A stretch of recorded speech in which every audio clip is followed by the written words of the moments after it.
Hey, what's up guys, EP13 here, back with the 13th episode of One Man and His Hybrid. Now this time guys, I've gone for a striker, and I'm sure you'll all know who it is as there's only a few options. But he's a very cheap striker. I can't pronounce his name at all. But before I get into it, I just want to say big thanks to all the support. Whether this video is on Random FIFA Videos channel or my channel, I've got a lot of support recently, had a lot of support and feedback since I've been uploading to Random FIFA Videos. I had 3 videos which were uploaded last week, I do believe, or it might be this week whenever you're hearing this. So if you've come over to my channel and subscribed and you're watching my videos guys, I just want to say a big thanks to you, and a big thanks to Random FIFA Videos for letting me upload to their channel as well, because it really has helped my channel out. Anyway, enough of that soppy stuff. Let's get on to the squad and the player we're reviewing. Now the squad I've gone for obviously is a hybrid again, and the player, as you can see up top, is I'm just going to call him Ricky because I can't pronounce his name and I don't want to mess it up. He's got 4-star weak foot, 3-star skills. You can see there the price tag, 13.5k, very low price tag for an informed striker. 5 goals in 5 games for me. He scored 4 goals in 5 games for whoever had him before me. 76 pace on card, 75 dribbling, 80 shot, 56 passing, 51 defending, and 76 heading. He is 6'1", but in game, guys, he seems huge, much taller than that. Brilliant at winning the headers. If you smack it up from a goal kick, he will win them pretty much every time. His finishing is absolutely deadly. Absolutely deadly. I'll go talk about a bit more about him in a minute. We're going to run through the squad I've used him in. Now in goal we have Rui Patricio, who plays for Sporting, as does the informed striker. Right back we got Anyukov, who's actually a very good player indeed. We've got Bruno Alves and Pepe at centre back. Left back we've got Jordi Alba. Defensive mid we've got Denislov, I do believe you pronounce it. Right mid we went for the we went for the 5-star skill Kelvin. Giving that Porto link with this guy who is Ismailov. I might pronounce that wrong, I'm sorry if I have done. Left mid we have Diego Capel.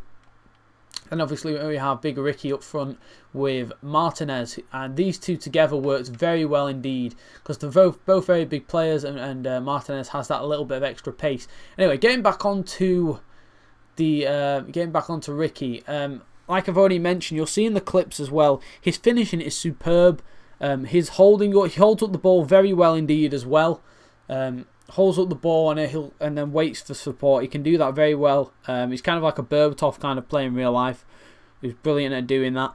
For me, the reason that I think he's 13.5k is 1, because of his league, because obviously he's in the Liga Portuguesa, and 2, he's very, very clumsy on the ball. Now, a lot of you, if any of you guys have used him, you'll know what I mean, because he's a very big player and he seems a lot bigger than 6'1" in game. His player is he's a lot bigger than that, I'm sure. And his ball control isn't the best either. So off like build up play, he's quite poor. I'm going to be honest. He can't run past players because he only has that 76 pace. He does lack with the pace, and his ball control's not very good. And so he makes, and plus his work rates, I think medium. What I did in games, I changed them. Can alter the work rates in games, so obviously I put he's a high attacking, low defensive, so he's always up that end of the pitch, and that works really well because of his superb finishing. We're going to get into some in-game stats now, guys, and I will show you what I meant, what I mean by him being clumsy, and what I mean by his finishing, how good it actually is. Just before we do that, as you can see, the whole squad gets 9 chemistry, apart from this defensive midfielder, who's on 7 chem, but I'm not really too fussed about that. He does a good enough job as it is anyway. Anyway, we'll get on to some in-game stats now, guys, so I'll be right back. Right, guys, I am back with the in-game stats. Now, as you can see on his card there, he has 91 finishing, not on his card, sorry, on his in-game stats. 99 penalties. I didn't actually manage to get a penalty, but I'm sure he's very good at them. Great shot power there, and also 92 volleys. Now, if you want to go back, his ball control is in the mid-70s. It's quite a... we'll talk about that in a minute, but he's 23 years of age, 6'1". His physical attributes are there, decent stamina, his reactions are okay, and his balance isn't too bad either, and his positioning at 84... You know, it really does show. It should be a lot higher than that. There's one clip in particular that really does show that. But here's his touch. Now, I spoke about it before being poor, What I mean by that, I don't mean like bringing down the ball. He's brilliant at that from goal kicks. That was a perfect example. And here's an example of his movement, his positioning. Breaks away from the defender, gets himself a bit of space and finishes it with ease. It's when he's on the ball trying to go past players. Now, I only managed to get a few. I think there's 2 goals here that show him using his, basically me using his skills, his 3-star skills to the maximum. There's a chance there, what I'm talking about. All he needs is a couple of touches on the ball and, you know, maybe 1 touch to get it out of his feet and then shoot. But he just have a really strong right foot on him. Equally, his left foot is quite good. I only managed to score that chip with him, his left foot. But his left foot's quite deadly as well. And overall, guys, I had a very mixed opinions with this guy, because I like to, as you all know, I like to think of myself as a bit of a skiller. I'm not the best in the world, but I like to go past players. You know, I like to go past the opposition with my players, take them on with a bit of skill, a few moves and that, and then finish it. And I did find that quite difficult. I had to change my style of play a little bit to suit this guy. And he's more of a talent man. If you play him in a 4-3-3, send it up to him and he can bring it down to the wingers and such, and you know, bring them into play, then I think he would fit that role perfectly. It depends what kind of player you are, really, guys. But I didn't like him at all at first, but then I sorted out his work rates, and he did work very well for me and got quite a few nice goals. So, guys, for 13,000 coins, I definitely would say he's worth it. I mean, he's probably I wouldn't say the bar, I don't know.